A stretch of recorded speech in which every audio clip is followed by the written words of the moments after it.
Dobar dan. Sad ću Jan pokazat kako se radi avion. Možemo započeti.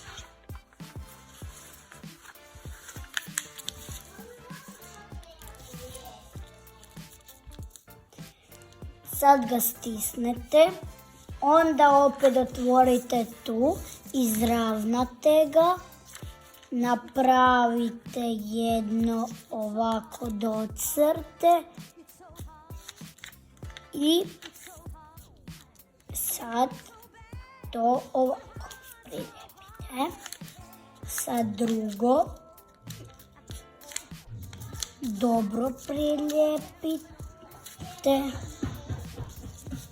Sad zaklopite,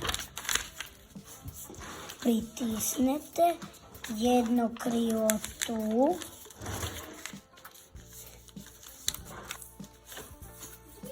i drugo krilo tu, pustite i evo aviona, vidite. Bok.